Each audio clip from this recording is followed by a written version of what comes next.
Students, Kakdwip academy রিলার্নিং ক্লাসে standard 3 ব্যাকরণ ক্লাসে, বাংলা ব্যাকরণ ক্লাসে আজ আবার তোমাদের সবাইকে স্বাগত। তোমরা জানো গত ক্লাসে আমরা তোমাদের একটি খুব গুরুত্বপূর্ণ অধ্যায় নম্বর 13 সমার্থক শব্দের শেষ কিছু অংশ পড়িয়েছিলাম। সেটা তোমরা 7-10 পড়িয়েছিলাম। তোমরা সেটা ইতিমধ্যে তৈরি করে নিয়েছো। আজ আমি তোমাদের আজ কত তারিখ? আজকে 16 তারিখ, 17 তারিখের ক্লাস এটা। আজ আমি তোমাদের আরেকটি নতুন অধ্যায় শুরু করব। তোমরা তোমাদের টেক্সট বইতে পৃষ্ঠা 74 খোলো। 74-এ রয়েছে প্রায় সমচ্চারিত ভিন্নার্থক শব্দ। স্ট্যান্ডার্ড 3-তে এই বিষয়ে তোমাদের সম্যক জ্ঞান হয়েছে, অর্থাৎ সমচ্চারিত, উচ্চারণ একই কিন্তু অর্থ আলাদা। এ বিষয়ে আজকে আমরা আলোকপাত করব। তোমরা তোমাদের ব্যাকরণ বই পৃষ্ঠা 74 খোলো। রয়েছে অধ্যায় 15 প্রায় সমচ্চারিত ভিন্নার্থক শব্দ। দেখো, প্রায় একই রকম উচ্চারণ অথচ আলাদা আলাদা বানান ও আলাদা অর্থযুক্ত শব্দকে সমচ্চারিত ভিন্নার্থক শব্দ বলা হয়। কাকে বলে? প্রথমে পড়লাম, প্রায় একই রকম উচ্চারণ অথচ আলাদা বানান ও আলাদা অর্থযুক্ত শব্দকে সমচ্চারিত ভিন্নার্থক শব্দ বলে। যেমন অশ্ব, অ তালবস্যয় ব, অশ্ব মানে ঘোড়া, অ তালবস্যয় ম, অশ্ব মানে পাথর। অবদান, এখানে বইতে তোমাদের এমনি নর্মাল দেওয়া আছে, যেমন দেখো তোমরা দেখে নাও, অ তালবস্যয় ব অশ্ব আর অ তালবস্যয় ম, এই কথাটা দেওয়া আছে। কিংবা আরো যদি আমি বলি, অংশ, অ অনুসার তালবস্য দেওয়া আছে আর অ অনুসার দন্তস্য দেওয়া আছে, এরকম নর্মাল দেওয়া আছে। তোমরা কি করবে, এটাকে সেকেন্ড ব্র্যাকেটের মধ্যে রাখবে, দ্বিতীয় বন্ধনী, তাহলে সুবিধা হয় ভাগ ভাগ করে। কেউ যদি সেকেন্ড ব্র্যাকেট না দিতে পারো, সেক্ষেত্রে তোমরা যদি কেউ সেকেন্ড ব্র্যাকেট না দিতে পারো, তাহলে এই লেস দেন গ্রেটার দেন সাইনের যেরকম ব্যবহার করা হয় সেটা তোমরা ব্যবহার করতে পারো। তাহলে আমরা পড়ছিলাম, তোমরা তোমাদের টেক্সট বই দেখো কি রয়েছে। অ তালবস্যয় ব অশ্ব মানে ঘোড়া, অ তালবস্যয় ম অশ্ব মানে পাথর। এটা ছুটির আগের লাস্ট ক্লাস, ছুটির আগে এই ক্লাস, ব্যাকরণের ক্লাস লাস্ট, ছুটির পরে আবার নতুন করে ক্লাস হবে। তোমরা জানো তোমাদের নোটিশ দেওয়া হয়েছে 21 থেকে 31 তারিখ অনলাইন ক্লাস বন্ধ থাকবে। তারপর লক্ষ্মী পুজোর পরে আবার 2 তারিখ থেকে অনলাইন ক্লাস শুরু হবে। তো সেই জন্য ভালো করে বাড়িতে পড়বে ছুটিতে। অ তালবস্যয় ব অশ্ব মানে ঘোড়া, অ তালবস্যয় ম অশ্ব মানে পাথর। অব দয়াকার দন্তন্য অবদান মানে মহৎ কাজ, অব ধয়াকার দন্তন্য অবদান মানে মনোযোগ। আশি, আ দন্তস্য হস্যিকার আশি মানে আগমন, আ গ ম দন্তন্য আগমন। আর আ তালবস্যয় হস্যিকার আশি মানে অশীতি, অর্থাৎ সংখ্যায় 80, 8-0-80। অ তালবস্যয় দীর্ঘিকার তয়স্কার। অংশ, অ অনুসার তালবস্য অংশ মানে ভাগ, অ অনুসার দন্তস্য অংশ মানে কান্ত। হর্ষ লয় হস্যকার উলু মানে হুলুধ্বনি, বানানগুলো দেখবে, হয়স্যকার লয়স্যকার ধয় ব দন্তন্বয় হস্যিকার। আর হর্ষ লয় দীর্ঘকার উলু, উলু মানে ঘাস বা খড়। উপাদান, উপাদান মানে মাল মশলা, হর্ষ পয়াকার দন্তন্য দয়াকার দন্তন্য, উপাদান মানে মাল মশলা, ময়াকার ল, ম তালবস্য লয়াকার।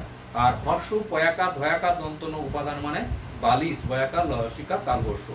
কমল, কমল মানে পদ্ম, কয়কার মল, কমল মানে নরম। কয়সুকার বর্কের্য দন্তন্য পূজন মানে খারাপ লোক, কয় দীর্ঘ বর্কের্য দন্তন্য পূজন মানে পাখির ডাক। আধার, আ চন্দ্রবিন্দু ধয়াকার র, আধার মানে অন্ধকার, আ ধয়াকার র, আধার মানে পাত্র। অ দন্তন্য হস্যকার অনু, অনু মানে পশ্চাৎ, ক তালবস্যয় চয় আকার খণ্ডত।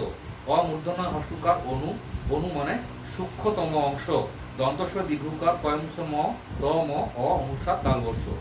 আ দয়স্বীকার আদি, আদি মানে প্রথম, পয়রফলা থ ম প্রথম। আ ধয়স্বীকার আদি মানে মনের রোগ। উদ্যত, হর্ষ দয়জফলা ত, উদ্যত মানে প্রবৃত্ত, পয় রফলা বয় রিকা দয়ত। আর উদ্ধত মানে অভিনীত, হর্ষ দয় ধত, উদ্ধত মানে অভিনীত, অবয় হর্ষিকার দন্তন্য দীর্ঘিকার ত, অভিনীত।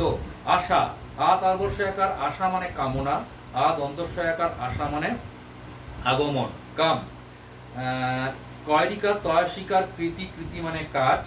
আর কয় রিকা তয় দীর্ঘিকার কৃতি মানে যশস্বী, কৃতি মানে যশস্বী। তাহলে এই গেল মোটামুটি আজকের ক্লাস, যেটা আমরা আলোচনা করলাম প্রায় সমচ্চারিত ভিন্নার্থক শব্দ তোমাদের টেক্সট বইতে 74 পৃষ্ঠায় রয়েছে। সেখানে রয়েছে প্রায় সমচ্চারিত ভিন্নার্থক শব্দ, প্রায় একই রকম উচ্চারণ অথচ আলাদা বানান ও আলাদা অর্থযুক্ত শব্দকে সমচ্চারিত ভিন্নার্থক শব্দ বলা হয়। আগেই বলেছি যে সপ্তাহে ব্যাকরণের ক্লাস একটা, অতএব একটু বেশি বেশি করে পড়া দেব, সেটা দিয়েছি, এতদিন দিচ্ছি, তোমরা করেও বাড়িতে পড়ছো। পড়তে হবে, কারণ অনলাইন ক্লাস, অফলাইন বন্ধ আছে, স্কুল কলেজ বন্ধ, অনলাইনে ক্লাস যতটুকু দেওয়া যায় দিতে হবে। আর 10 মিনিটের ভিডিও তোমাদের পক্ষে কাঙ্ক্ষিত নয়, তবুও আমাদের দিতে হচ্ছে, কিছু করার নেই। দেখো আমি আরেকবার শব্দার্থগুলো পড়াচ্ছি। সমচ্চারিত ভিন্নার্থক অর্থাৎ উচ্চারণ একই, বানান হয়তো খানিক আলাদা, বানানো আলাদা কিন্তু অর্থ আলাদা। উচ্চারণটা একই, বানান ভিন্ন আর অর্থ ভিন্ন।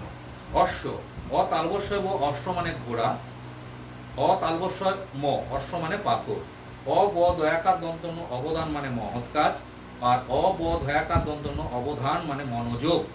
আশি, আ দন্তস্ব অস্বীকার আশি মানে আগমন, আ তালবস্য অস্বীকার আশি মানে অশীতি বা 880 যেটা সংখ্যায়।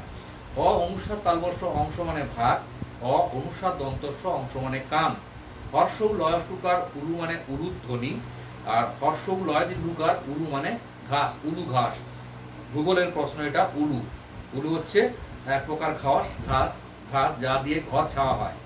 মানে আমাদের দেশে যেমন খড় দিয়ে ঘর ছাওয়া হয়, তেমনি কিছু কিছু জায়গা আছে মেদিনীপুরে, পশ্চিম মেদিনীপুর, ঝাড়গ্রাম, এসব অঞ্চলে এই উলু দিয়ে খড় ছাওয়া হয়, উলু ঘাস। তো উপাদান, হর্ষ পয়াকা দন্তন্য দয়াকা দন্তন্য উপাদান মানে মাল মশলা, হর্ষ পয়াকা ধয়াকা দন্তন্য উপাদান মানে বালিশ। কমল কমল মানে পদ্ম, কয়কার মল কোমল মানে নরম। কুজন, কয়সুকার বর্কের্য দন্তন্য কুজন মানে খারাপ লোক, কয়সুকার বর্কের্য দন্তন্য কুজন মানে খারাপ লোক, কয় দীর্ঘকার বর্কের্য দন্তন্য কুজন মানে পাখির ডাক। আঁধার, আঁধার মানে অন্ধকার, চন্দ্রবিন্দু ধয়াকার আঁধার মানে অন্ধকার। আঁধার হলো মাদার গাছের তলা, কালি হয়ে এলো দিঘির জল। হঠাৎ থেকে চাষের থেকে এলো চাষির দল, মাঠের থেকে এলো চাষির দল, হাটের থেকে এলো, এরকম একটা কবিতা আছে, আঁধার হলো মাদার গাছের তলা, কালো হয়ে এলো দিঘির জল, খুব জনপ্রিয় কবিতা, বড় হলে তোমরা পড়বে। তারপরে আধার, ধয়াকার আধার মানে পাত্র। আর দেখো অণু পরমাণু ব্যাপার আছে ভৌত বিজ্ঞানের, সেটা অমূর্ধন্যস্বকার অণু হচ্ছে পদার্থের সূক্ষ্মতম অংশ, আর অদন্তন্যস্বকার অণু মানে পশ্চাৎ বা পেছনে। আদি, দয় হস্যিকার আদি মানে প্রথম, দয় হস্যিকার আদি মানে প্রথম, ধয় হস্যিকার আদি মানে মনের রোগ। হর্ষৌ দয়জ ফলাত উদ্ধত মানে প্রবৃত্ত, হর্ষৌ দয় ধত উদ্ধত মানে অবিনীত। তালবস্যাকার আশা মানে কামনা, দন্তস্যাকার আশা মানে আগমন। কয়রিকা তয়স্বীকার প্রীতি মানে কাজ, কয়রিকা তয় দীর্ঘিকার প্রীতি মানে যশস্বী। তো এটা হচ্ছে পুজোর আগে লাস্ট ক্লাস, তোমাকে আবার বললাম, তোমাদের আবার বলছি, সপ্তাহে একটা করে ক্লাস। আগামী 21 তারিখ থেকে আগামী 31 তারিখ পর্যন্ত, 21শে অক্টোবর থেকে 31শে অক্টোবর পর্যন্ত দুর্গা পূজা এবং লক্ষ্মী পূজার জন্য অনলাইন ক্লাস বন্ধ থাকবে। আগামী 2রা নভেম্বর থেকে আবার অনলাইন ক্লাস তোমরা পাবে ইউটিউব চ্যানেল এবং আমাদের ভাসান অ্যাপসের মাধ্যমে। আর যেটুকু পড়া আমরা সবাই টিচাররা তোমাদের দিচ্ছি, বাড়িতে বসে ভালো করে পড়বে। আর অফলাইন যেমন যেহেতু ক্লাস হচ্ছে না, স্কুল বন্ধ, সেহেতু তোমাদের HW CW আমরা দেখতে পাচ্ছি না, হাতের লেখাটাকে আমরা কারেকশান করার সুযোগ পাচ্ছি না। তোমরা মোটামুটি হাত গুটিয়ে বসে রয়েছো, তাই তোমাদের কাছে একটা কথা, তোমরা বাড়িতে প্রতিদিন যেমনভাবে বলেছি 2 পাতা করে অন্তত হাতের লেখা লিখবে, ভালো থাকবে, সুস্থ থাকবে। আর এই যে পড়াটা আজকে দিলাম পৃষ্ঠা 74, তোমাদের টেক্সট বইতে দাগিয়ে নাও, 17-10 পড়া, সেটা তোমরা বাড়িতে পড়ে ভালো করে না দেখে খাতায় লিখবে, লিখে বাড়ির বাবা মা কিংবা নিজের বাবা মা অথবা প্রাইভেট টিউটর থাকলে তাদেরকে সুন্দর করে চেক করাবে, যেগুলো ভুল থাকবে আবার লিখবে, না লিখে আবার চেক করাবে, এই করলে জিনিসগুলো হয়ে যাবে। আর আগে বলেছি যে বাংলা ব্যাকরণ এমন একটা জিনিস, বাংলা ভাষা লিখতে বলতে আর বাংলা ভাষাকে আয়ত্ত করতে, অনেক কিছু জানতে বাংলার শব্দ ভাণ্ডারের স্টক ভীষণভাবে প্রয়োজন। না থাকলে আমরা কথা বলতে, বাংলা লিখতে, বাংলা শিখতে পারবো না। তাই প্রায় সমচ্চারিত ভিন্নার্থক শব্দ is very appropriate in our human life, in our everyday life. সুতরাং ভালো করে পড়বে আর ভালো থাকবে।